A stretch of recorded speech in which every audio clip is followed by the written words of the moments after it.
नमस्कार साथियों, मैं डॉक्टर संदीप वर्मा स्वागत करता हूं आप सभी का आयुर्वेद संजीवनी के इस यूट्यूब चैनल पर। और आज हमारा जो विषय है वो है वर्षा ऋतु जो अभी चल रही है, बारिश का जो महीना चल रहा है, इसमें आयुर्वेद के अनुसार हम कैसे अपनी दिनचर्या करें, कैसा हमारा खान पान रहे, कैसा हमारा आहार विहार रहे, जिससे हम काफ़ी बीमारियों से अपने आप को बचा सकें। और आयुर्वेद के अनुसार अगर आप समझें, आप जानेंगे कि वर्षा ऋतु जो है, इस ऋतु में वात रोग का प्रकोप होता है। वात जो है हमारे शरीर में सबसे इम्पोर्टेंट एक दोष माना गया है और उसका वर्षा ऋतु में विशेष रूप से प्रकोप होता है। प्रकोप का मतलब है कि वात के रोग हमें इस मौसम में, इस ऋतु में ज़्यादा होते हैं। या वात के रोगों में जैसे किसी को जोड़ों का दर्द हो रहा है, या कोई गठिया की प्रॉब्लम है, या कमर में दर्द अगर है, या घुटनों का दर्द है, या सर्वाइकल में पेन अगर हो रहा है, या मसल्स में कहीं जकड़न हो रही है, स्टिफनेस हो रही है, या किसी को पहले कोई इंजरी कभी लगी हो, कोई किसी तरह का फ्रैक्चर हुआ हो, या और कोई चोट लगी हो, तो वहाँ भी आप देखते हैं कि इस मौसम में पेशेंट्स को दर्द महसूस होता है। तो वात के अलग अलग तरीके से इस ऋतु में प्रकोप के कारण से हमें परेशानियाँ जो है उठानी पड़ती हैं। तो उस स्थिति को अगर समझ के उसको बैलेंस करने के लिए, वात को शांत करने के लिए अगर हम काम करें तो काफ़ी हद तक अपने आप का स्वास्थ्य हम इस ऋतु में बेहतर बनाए रख सकते हैं। तो वात का प्रकोप जो है, जैसे वर्षा ऋतु में वात का प्रकोप होता है, और शरद ऋतु जो है उसमें पित्त का प्रकोप होता है। बाकी बसंत ऋतु में कफ का प्रकोप माना गया है आयुर्वेद में।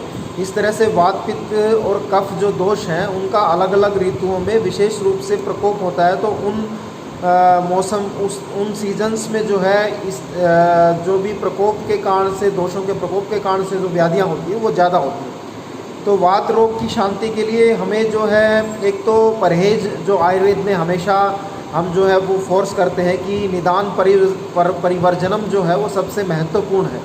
तो निदान परिवर्जनम का मतलब है कि जिस कारण से प्रॉब्लम आ रही है उसे अवॉइड किया जाए।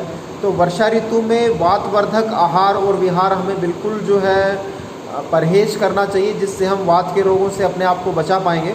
और वातवर्धक आहार में है कि आप ज़्यादा दही और लस्सी का अगर आप सेवन करते हैं, या ठंडा पानी, फ्रिज का पानी आप सेवन करते हैं, कोई शेक्स वगैरह, कोल्ड ड्रिंक्स का अगर आप प्रयोग करते हैं, आइसक्रीम का प्रयोग करते हैं, या और वातवर्धक चीज़ों में जैसे आप जो है राजमा का प्रयोग है, फूल गोभी का अगर आप प्रयोग करें, कढ़ी का अगर आप प्रयोग करते हैं, तो ये सब चीज़ें वायु को बढ़ाने वाली हैं। और इस तरह का अगर हम भोजन सेवन करेंगे तो वात के रोग हमें ज़्यादा परेशान करेंगे। हमें जोड़ों में दर्द हो सकता है, घुटनों में दर्द हो सकता है, कमर में दर्द हो सकता है, कंधों में दर्द हो सकता है। तो इस तरीके से, इस तरह का भोजन अगर हम अवॉइड करेंगे तो हम अपने आप को बचा पाएंगे वात के प्रकोप से।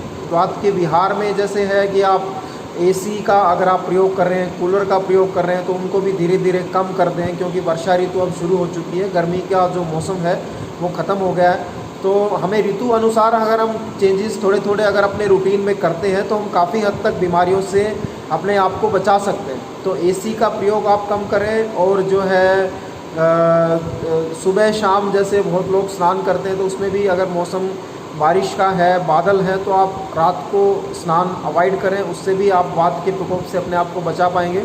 रात को कोई ठंडी चीज़ों का सेवन ना करें, कोई नींबू पानी का रात को सेवन ना करें, कोल्ड ड्रिंक्स का सेवन ना करें, चावल का सेवन रात को आप ना करें। तो उससे भी आप जोड़ों के दर्द, घुटनों के दर्द, कमर दर्द या और वात रोगों से अपने आप को बचा सकते हैं। इसके अलावा आप खाने में क्या चेंज करें जिससे आपका वात का प्रकोप ना हो बॉडी में, तो आप अपने भोजन में, आप अपने खाने में जो है विशेष रूप से लहसुन का प्रयोग कर सकते हैं, और हल्दी का प्रयोग कर सकते हैं, अजवाइन का प्रयोग कर सकते हैं, हींग का प्रयोग कर सकते हैं, जीरा, सौंठ का प्रयोग आप कर सकते हैं। तो इस तरह के आप अपने भोजन में मसालों का प्रयोग करेंगे तो आपको वात के रोग जो है काफ़ी हद तक आप उनसे बचे रहेंगे। इसके अलावा वात के प्रकोप को शांत करने के लिए आप अगर पॉसिबल है तो हफ्ते में 2 बार 3 बार तिल के तेल की मालिश करें पूरी बॉडी पे। अगर तिल तेल के पूरे शरीर पे आप मसाज करते हैं तो सारी मसल्स को, नाड़ियों को स्ट्रेंथ मिलती है, हड्डियों को स्ट्रेंथ मिलती है, और वात का प्रकोप से हम अपने आप को बचा सकते हैं। तो बहुत ही आसान उपाय हैं, और आप आसानी से इनका प्रयोग करके अपने आप को इन वात के सभी रोगों से बचा सकते हैं। बाकी एक्सरसाइज, योग हल्का फुल्का आप ज़रूर करें, डेली आधा घंटा कम से कम खाने में आप देखते हैं कि पहले के समय में ऋतु के अनुसार भोजन के सेवन का काफ़ी अच्छा प्रचलन था हमारे। अगर हम पास्ट को देखते हैं, आजकल तो सभी ऋतुओं में या हमेशा ही लोग सब तरह का भोजन ले रहे हैं, लेकिन स्पेशली नॉर्थ इंडिया में इस वर्षा ऋतु में लोग जो है घरों में आटे से और जो है गुड़ मिला के एक तरह से पकवान घर में बनाते थे, जिन्हें अलग अलग नामों से बोला जाता है। हमारे यहाँ इन्हें गुलगुले के नाम से बोलते हैं। तो वो या मालपूड़े का लोग सेवन करते हैं, पकोड़े घरों में बना के सेवन करते हैं वर्षा ऋतु में, या घेवर का जो सेवन किया जाता है। तो ये सब बात की शांति के लिए बहुत ज़्यादा मदद करता है। तो इस तरह का आहार अगर इस ऋतु में थोड़ा बहुत आप सेवन करेंगे अपनी पाचन शक्ति के अनुसार, तो उससे भी आप वात व्याधियों से अपने आप को बचा पाएंगे। तो ये सब जानकारी जो आयुर्वेद में बताई गई है, हमें ऋतु के अनुसार कैसे अपना आहार विहार को हम पालन करके अपने आप को वात के रोगों से बचा सकते हैं, तो आप इन उपायों को अपने दिनचर्या में शामिल करें और अपने आप को इन वात के भयंकर रोगों से बचा पाएँ। ये हमारा जो है इस वीडियो के माध्यम से एक प्रयास है कि आप और ज़्यादा स्वस्थ रहें और अच्छे से आप अपने जो है इम्यूनिटी को, अपने स्वास्थ्य को बेटर कर पाएँ। तो उसमें आप इन उपायों को ज़रूर पालन करें, आपको निश्चित रूप से लाभ होगा। बाकी और जो है, हम वायरस जैसे आप सब जानते हैं बहुत ज़्यादा ये तेज़ी से स्प्रेड कर रहा था, अब भी कर रहा है अगर हम डाटाज़ को देखते हैं। लेकिन सबसे अच्छी बात ये है कि जो रिकवरी रेट है वो बहुत फास्ट हो रहा है, और जो भी हमारे इंडिया के जो ट्रेडिशनल्स आयुर्वेद की मेडिसिन्स हैं या जो घरेलू होम रेमेडीज़ हैं, उनका सभी लोग लगभग पालन कर रहे हैं, और वो बहुत अच्छे से इस वायरस की चपेट में अगर आ भी जाते हैं तो 2-4 दिनों में ही जो है वो अपने आप को इस प्रॉब्लम से रिकवर कर पा रहे हैं। तो एक बहुत बड़ी अपने आप में एक ये सफलता है हम सभी के लिए, और इससे आप अपने मोटिवेशन को बढ़ाकर अपने आप को पूरी ऊर्जा के साथ दोबारा से अपने कार्य क्षेत्र में लगाएं, और अपने जो है आर्थिक जो 1-4 महीने से जो समस्याएं जो आई हुई थी उन्हें दूर करने के लिए काम करें, और आप सभी का स्वास्थ्य अच्छा रहे। इन्हीं शब्दों के साथ आप सभी साथियों का बहुत बहुत धन्यवाद।